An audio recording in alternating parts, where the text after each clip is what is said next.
wonder if we could move on to move something more on positive. from the downer subject. Right, yeah. And if we could introduce Bryce really quickly. And Bryce has been kind of our most hands-on lab expert with our new digital tools, and he has been a leader for the National Archives in carving a way forward with the use of these tools and in documenting workflows and preparing for the future. So I wonder if Bryce could maybe enlighten us with some of his I don't know where you're getting your information, man. I'll try to be articulate as well as brief, because I know there are some clips that folks want to watch. And I started in the National Archives in 2009, and it was around May or so. And I remember in October, they had bought the scanner. We bought a 2K, 4K Spirit scanner in 2008, somewhere there. And it was just kind of at the end of the hall and just sitting there. And Chris approached me and asked me if I was willing to kind of take this on. And I agreed, but I don't. You had no idea. I had no idea what I was getting into. So the idea of the Spirit scanner that we bought was to do preservation scanning for those elements that we can no longer photochemically rescue. And the reasons that a film element cannot be rescued are numerous, but most typically it's going to be shrinkage, warping, buckling, curling. Those are the main issues. Sometimes the emulsion is starting to lift off the base, or sometimes the actual emulsion is just crazed, which is another word for it's just cracked all the way through. And so the mission of the National Archives is to preserve, to protect, and to also make accessible the records of the federal government, including its motion picture collection. So if somebody wants access to a film and we cannot service that film because it's at risk, then we're not doing the service that we're supposed to provide. And so, but we have to do something. And if we do nothing, we can always wait potentially that maybe there's a new format, there's something newer in the future that's going to be able to accommodate, and we can print this material again. But again, we're kind of back to where we're kind of at this edge of film going away and this digital environment becoming more and more part of the archival workflow. And so if you kind of accept the fact that we're going to need to start doing preservation, then the next question is, well, what do you go to? What format do you go to?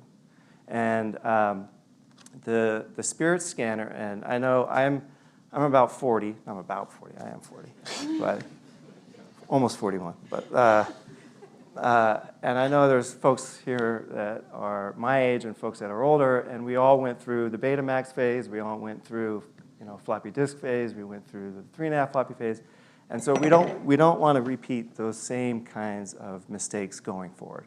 And so what do? Well, the Spirit scanner, again, this is a 2K, 4K scanner, and it delivers a DPX file, and a DPX file is called Digital Picture Exchange. And this format was first developed by Kodak in the early 1990s, and it was a way for Kodak to introduce digital processes in the film production chain. And their first target was in film intermediate, into film intermediates. And so the idea would be that you would film on camera negative, scan to what they called a Cinean file, do all your intermediate work, not on film stock, but digitally, color correction, editing, and then do a film out for distribution. That was the kind of theory and the idea that they had. Well, DPX, which was standardized by SMPTE, which is the Society of Motion Picture Television Engineers in 1994, looked at that, and really, as far as I know, it is really the only file format that was based and engineered on film stocks to begin with. And so that's one of the great advantages of DPX, is because Kodak looked at this and said, well, we don't want to go to a digital intermediate that's going to have less resolution and less dynamic range than the intermediate stocks that we're already making. Again, this is in the 1990s.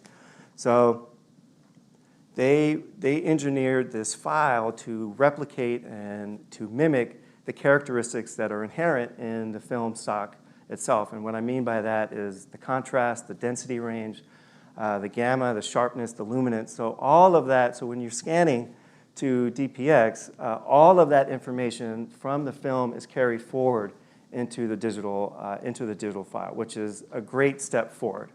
So theoretically, there's no loss, right? So as I was saying, SMPTE standardized this in 1994, and standardization provides a great reassurance for both archivists and institutions like ourselves, or for the studios, because you know what your format you're going to be going to. It's non-proprietary. No one owns copyright to it. There's no patent to it.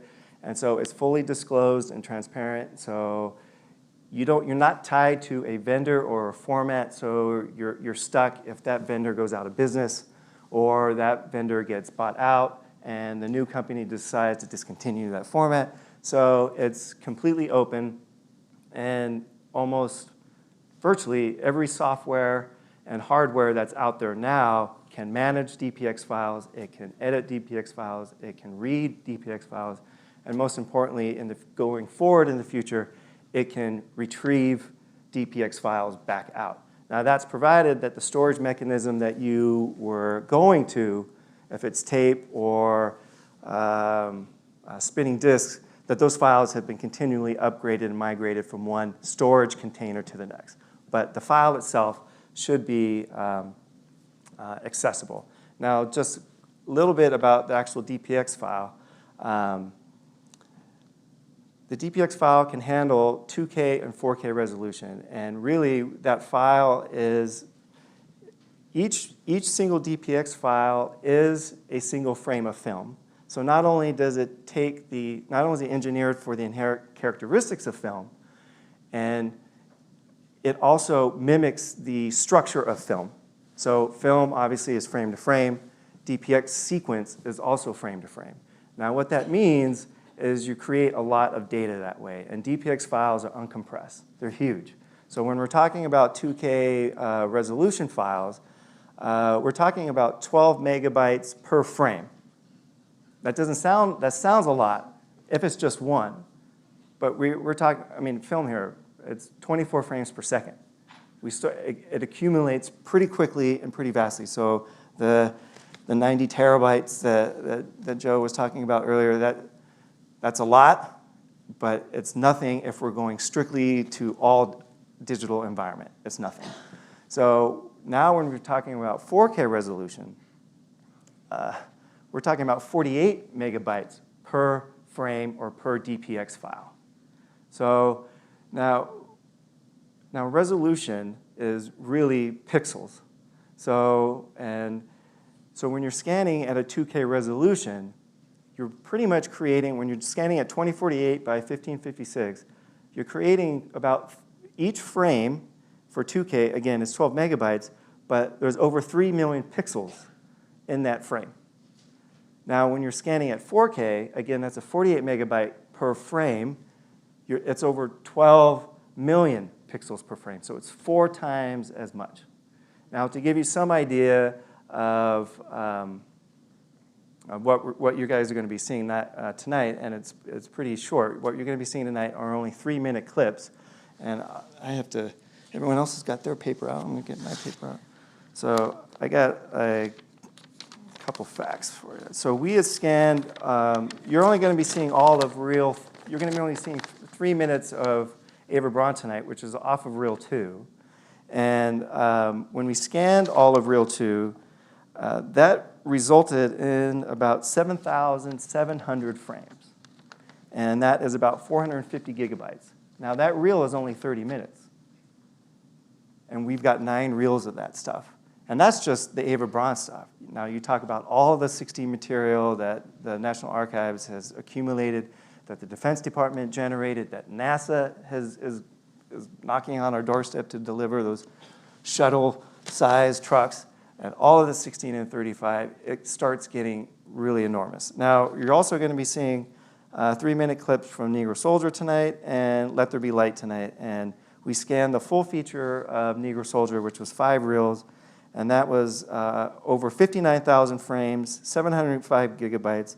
Let There Be Light was 6 reels, 85,000 frames, and roughly 1 terabyte.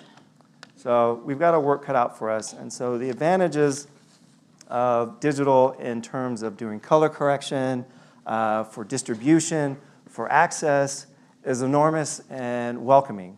But it's the back-end cost of that is exceedingly enormous. So it's almost the opposite of film in a way where all the upfront costs is at the beginning, and then the storage is relatively cheap. And as I was saying, I took a look back at the digital dilemma, and in 2008, the projected storage cost for film, the YCM archival masters, was projected at about $8 per minute. In digital environment, it's nearly $1,000 per minute. So again, the access is great, the distribution is great, but it's the long-term storage, the migration is the big cost of that. So. And the other thing I want to point out when you're talking about cost is that to do film-to-film preservation, takes a certain amount of time. A lot of people think digital is quicker and faster. In the case of motion pictures, that's not the case. For our reference workflow, that takes about 4 times as long as it would to do film-to-film.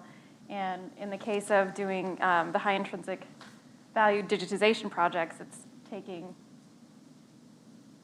I don't know, Bryce has worked for months and months and months on a handful of titles or a handful of reels. So digitizing is not necessarily faster. Right. And DPX file is not something that's isolated and unique just to NARA. Again, it's SMPTE standard. It's out there. And it is really the master format for studios who want to scan preprint elements before they do restoration, and or if they're doing film outs.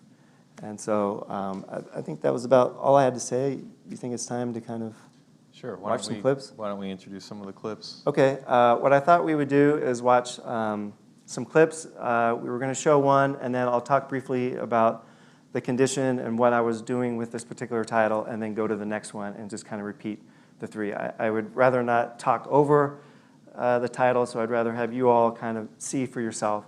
And so, so for your folks in the booth, if you guys want to run the Negro Soldier, and that's again about 3 minutes, and this is going to be split screen, half and half, and then we'll talk a little bit afterwards.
hopefully folks could tell what was the restoration side and what was the raw side. So as Dan was mentioning earlier, the source of that is a 1956 dupe neg. Now the provenance of that dupe neg is a little unclear. We're not sure if it came from the fine grain, which came from the nitrate original. We're not sure, but there are a number of issues. Now, what you saw there is actually a DCP. So keeping, with modern times, we're not showing film, but we're showing DCP, and I won't go into the headaches about what it took to kind of do the encoding from film to a DCP, which is not as easy as it may sound, but this particular title has a number of problems with it, and one is that there's printed unsteadiness. Another issue is that it includes both material that was shot for the production, which a lot of that you saw there was, and so that looks nice and sharp. There's nice tonal ranges in there, but they also cut into the production dupe material from World War II. So you didn't see it there, but there's a lot of battle scenes from World War II, and that stuff just looks very contrasty and very dupey. So to kind of go through and even that out is really pretty difficult. Now, when we're doing restoration work, we have a number of tools that we use at our disposal. We not only can do scene-to-scene timing, but we can also do some grain reduction. We can do, or grain management, as I guess I would call it.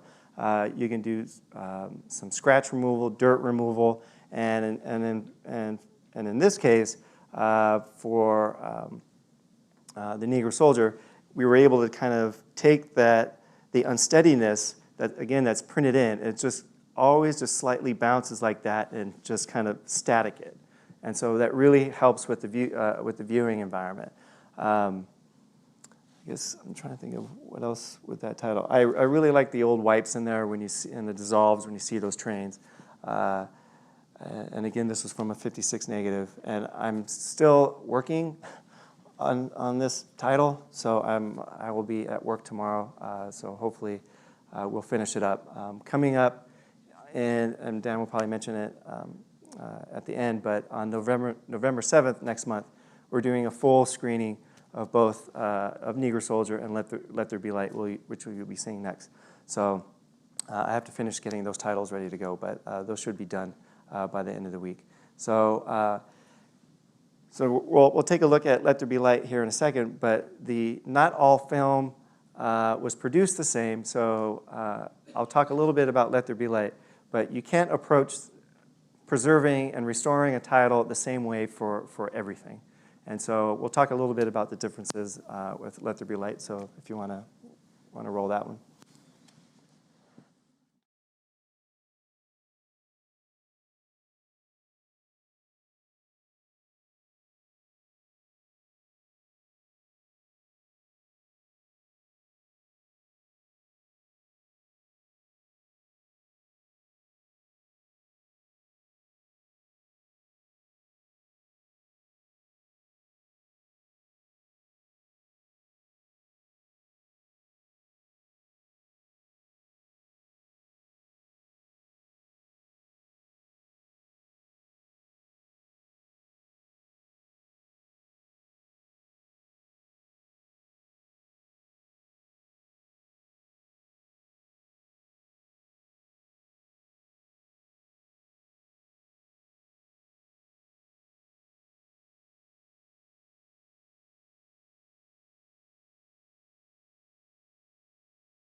Now, one of the major differences with Negro Soldier and Let There Be Light, although they're both from the 1940s and would have been filmed on nitrate, is that of the controlled conditions of Let There Be Light. You had probably one cinematographer. There's really no duped-in footage, at least from from World War II battle scenes or anything like that. And so it means that the image in the film was much cleaner, and the dynamic range was much more consistent across the entire feature. And partly is because you would have had the same cameraman doing the entire work. It would have been all shot on the same film stock. It would have been all printed and duplicated at the same time. And whereas with Negro Soldier, you have the printed in stuff, you have printed in scratches, you have printed in dirt from the dupe material, and then you go back and forth between something that was shot for the camera and something that wasn't. And by the way, both of these titles have sound. We're not listening to that tonight, but they do have sound. The Ava Braun stuff we'll be looking at next, this home movie that never had any sound. So again, we can't necessarily always approach each title as the same. And one of the bigger challenges that I found was that because Let There Be Light was so much cleaner, there wasn't so many scratches and dirt, the fact that the times that you do see it, you want to remove that. And so in a way, I've spent more time on Let There Be Light trying to get rid of the occasional dirt and scratch, because if you don't see them consistently, then it's more noticeable. So whereas with Negro Soldier, there's just so many printed in scratches, so much dirt, and I can spend the next 2 years on that title trying to go from frame to frame. And I guess kind of what I want to say, while we're here, is that Hollywood has the budget to do full-scale restorations. They can go frame to frame. They can correct everything. We ourselves don't have the budget. It's quite possible we shouldn't be in that business to begin with, but we can do some kind of archival restoration is kind of what Chris and I have decided to call it. And it's basically just trying to make the image look as nice as possible and really get rid of the big problems.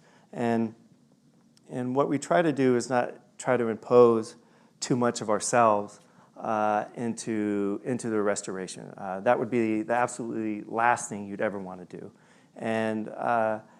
And so what we try to do is take those tools that we have in the photochemical world, which is scene-to-scene timing, dirt removal. We have ultrasonic cleaner that we clean film with, which removes surface dirt.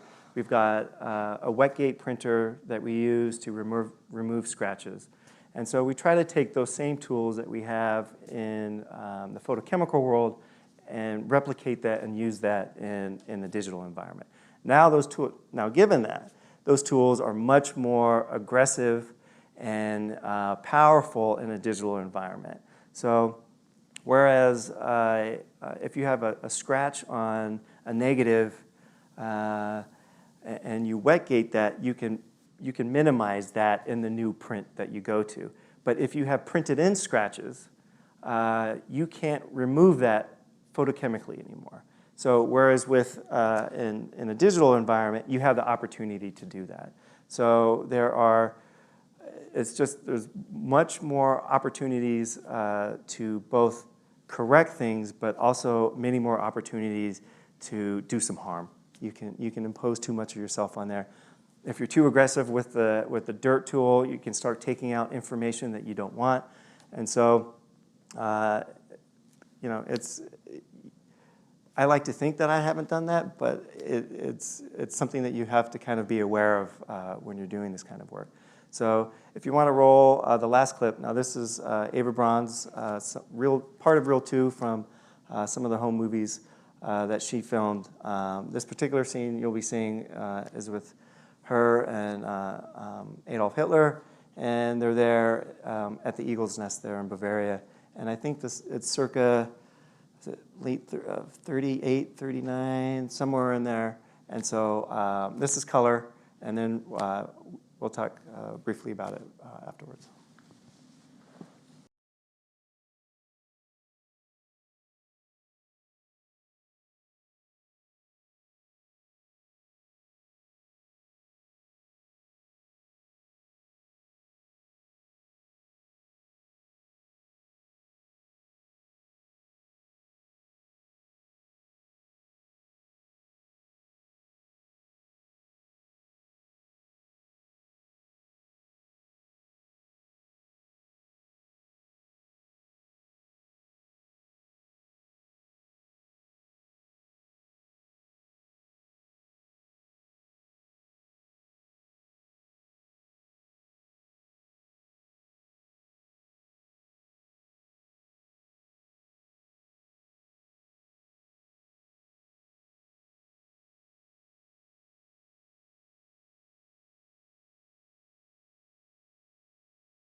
I really don't like watching people's home movies that much, but this stuff has been really fascinating to watch. Now this was all shot, it was handheld, it was home movies, it was all at 16 millimeter.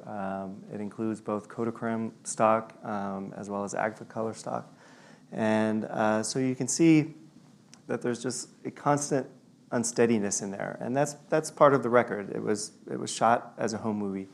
And you saw kind of the perf lines kind of go up and down on the side, as well as it kind of went out of register there. And that was printed in, that was printed into the inner negative that I scanned this from. So you also saw that there were a lot of scratches on the side, and that's, home movies were meant to be projected, so we can assume that a lot of these films were shown to family members, to the Nazi elite, I would imagine. So you see a lot of the Nazi elite in these films. And so we also scanned it. You saw on the edge there that we left kind of the edge of the frame line and the perf, and that was pretty much because there's a film registration issue in there, and we didn't want to zoom it out so much that we were losing that. And also, there's also, underneath the perf, there's image a little bit there, so we really wanted to make sure that we captured all of that. The way that the dust tool and the scratch tools work in the software that we use is that the dust tool looks at, it sees, okay, I've got a piece of dirt on frame 18. And it says, okay, on frame 17 and on frame 19, in that same XY coordinates, in those pixel area, that same dirt doesn't exist. And so then it decides to get rid of that. Now, if you have a scratch, and the scratch runs through, I always forget horizontal, vertical, but it would be a vertical scratch that runs all the way through, then the software knows, oh, okay, that's not something that should be there. And instead of taking the information from the frames before, it takes the information from the side. So this material is problematic in the sense because it's always handheld. And so for those areas of dirt that you can't that isn't removed through the algorithm and that you want to remove yourself, so let's say you've got a big piece of dirt. I say other words for it. But you got a big piece of dirt that the image that the software didn't take out. And typically you would have either a brush tool or a rectangle tool. And you would take the rectangle tool and you box it out and you say, just remove this. Well, if you've got a lot of unsteadiness and each frame is just slightly different in position on the XY, then it doesn't know, and it starts pulling from information from frame 17 and from frame 19. That piece of dirt that you have now just kind of, it brings in the information before, but now it kind of moves it sometimes. And so when we come across instances like that, and you are now creating a digital artifact, I just forget it and I just leave it, because I'd rather have the dirt in there than something that I'm imposing. And so there are a number of ways that you can try to fix that. You can tell the software, here, just look at the tool, just look at the information before, or just look at the information after. But sometimes those don't work. And so while there are a lot of tools that can be beneficial and helpful, sometimes the elements themselves just don't lend themselves to a lot of restoration. And so for me, I always try to make sure that it keeps the characteristics and the essence of the film itself, the grain and the dynamic range and the color model and the sharpness and the illumination. I try to keep that going forward, and hopefully I was able to do that. But that's kind of the end of our clip, so I'll turn it back to Dan. I think that's, I want to kind of just harp on that point for a second about the sort of where is the line between preservation and restoration. And for me, that has been, I would call that part of this digital dilemma as well. We have Bryce articulated, in some cases, the same types of work we would consider doing photochemically, but they may be far more robust or powerful in the digital environment. So does it lead us to these kind of dilemmas about, judgments that the people are making that are working on these materials? And when you get this, when we as a community, a film archive community, ultimately get this into more of an everyday kind of workflow, will those lines, be well enough defined? And is that almost an ethical responsibility on our part as film archivists? Yeah, I would definitely say that it is. It's something that we have conversations about routinely. Our whole sort of mantra is that we try to make the film look as close to the original as we possibly can. So whether it be a photochemical process or a digital process, we're doing everything that we can to have it replicate, the look it had when it was first shown to the public or the audience. And in the case of the Ava Braun home movies, we're adjusting the color so it looks like Kodachrome. Again, we aren't doing selective coloring. We aren't doing selective lighting. In the case on the restored side where you still saw scratches, part of the reason they're still there is not only because they're part of the record, but also because we were discovering when we were trying to minimize them that it was actually introducing those digital artifacts, or actually, in the case where the French doors were behind that scratched area, they were removing the wood in between the panes of glass. So you have to have a very critical eye when you're doing this sort of restoration work to make sure that you are remaining faithful to what's there. And in a lot of ways, the tools that are available to you, they're so diverse and there's so many and so tempting that you want to try to do just about anything that you can, because you do want it to look good, but you can overprocess stuff. You can make it look too much like video. You can make it too contrasty, and one of the great benefits I find with when you're doing timing work for color, especially in the digital environment. So in traditional analog process, you typically would put a film on a film analyzer, and then you would go frame to, or not frame to frame, but scene to scene to time it so it would look right. So you get the density to look right, you get the colors to look right. And you would do that from scene to scene. Now, if you're working on a 40 light scale or a 50 light scale, you only have, if you don't like light 20, maybe you go to light 21, or you go to light 22, or you go to light 23, and you only got single points of light. So you can go heavier or you can go thinner. Whereas in a digital environment, if you don't like 20, maybe you like 19.5. Maybe you like 19.3. Maybe you like 18.4. So in a way, it almost provides you too many opportunities and too many tools to do correction. And again, I try to resist the temptation. And again, if I find that there is removal of information, and it's not something where I can say, okay, put a dust tool, go home, let it render overnight, and then come back and assume everything is okay, and then go on to the next one. I have to actually watch that. And the most common artifacting you would see is at a scene change, where you go from one scene to the next, and the first few frames is going to want to start taking out information. And so I find, well, if I like how the rest of the image looks, I go back to that scene change, go up 5 frames, make a cut, and instead of being at the default dust level, I go down a dust level and I go extra light or whatever, and then that adds back in all the information. So where that line is, and we have discussions, Chris and I, myself, all the time. We get tours that come through all the time, and they ask us those questions. And really, the best way we can explain it is that we try to take those processes and tools that exist and try to replicate them in a digital environment.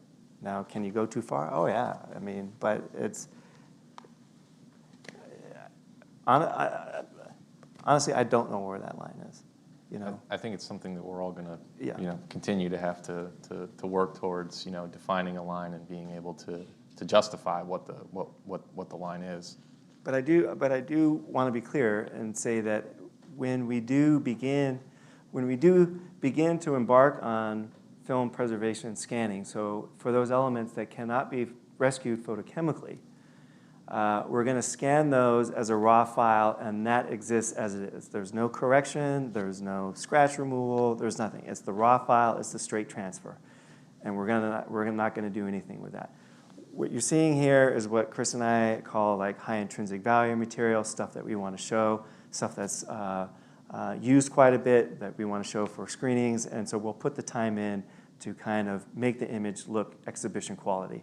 But if we're doing preservation, that file that comes in is a raw file, and so even for these, we scan them in as raw, and then we work on a clone. So none of these, all of these titles have been preserved, so none of these are at risk currently, but I just kind of want to make that clear that we're not altering the original file in any way. We're just trying to make it exhibition and viewable and enjoyable for folks.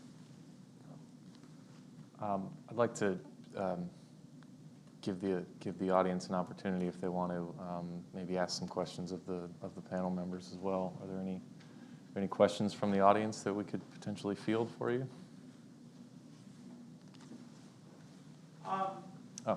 In some cases, the archives is kind of stuck because you're essentially getting hand-me-downs, that have been left over. Whereas AMPAS, people actually want to submit films to you. Do you guys insist when people nominate their films that you get a picture-perfect copy that you'll keep in the archives? If not, why don't you do that? Yes, there's part of the rules, and apparently it's been on the books from the very beginning. The organization is supposed to get a print, a film copy. We have some legacy collections where it seems like sometimes those were kept, sometimes they went bad, sometimes they were returned, or sometimes it seems like historically no one enforced that rule.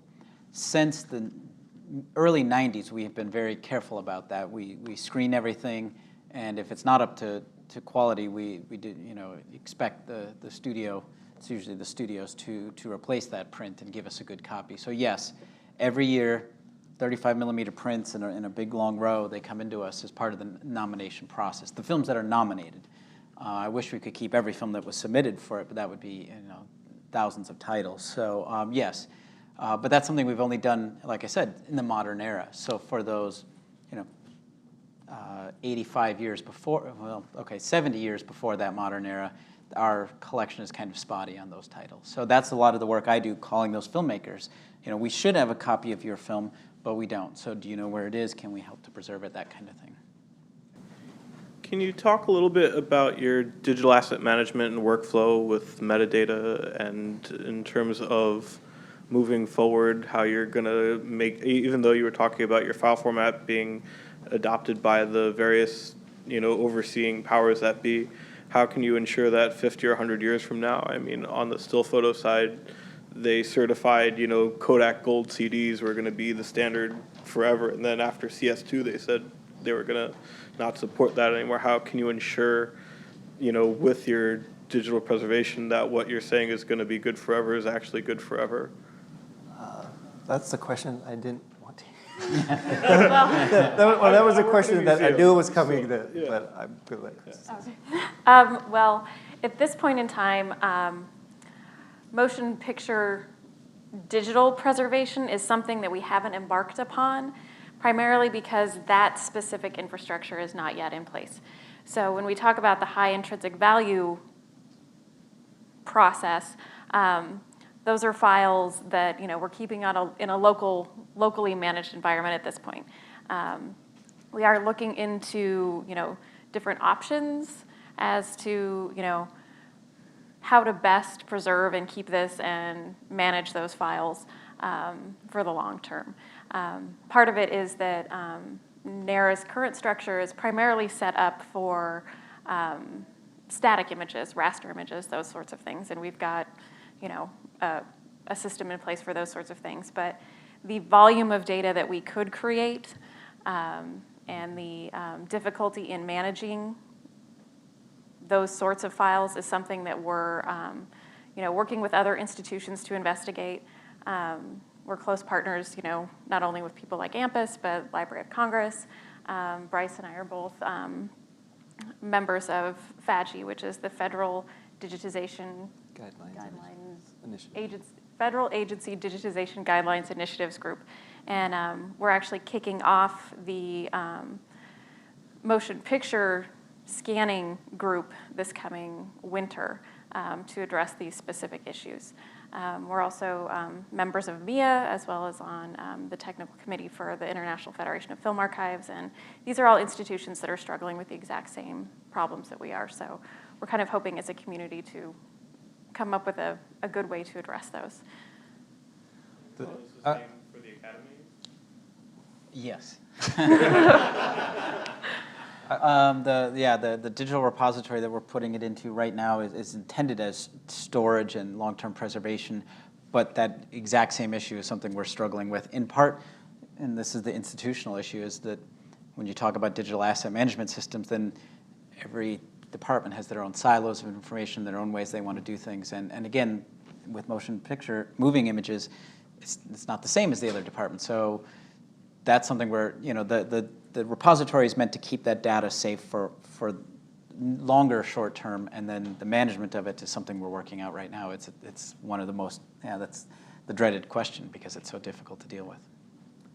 And I would just add that the simple answer to your question specifically about file formats is that we can't ensure it. I mean, I don't think even if we had an infinite amount of resources and storage, capacity to throw files at, that anybody would be, that any of us among our institutions would have the expectations of a longevity of those file formats that we're talking about now. Just because they've been standardized by the industry doesn't mean that we have faith in them 50, 100 years down the line. The whole notion of what we're trying to build in these digital repositories relies on format migration concepts.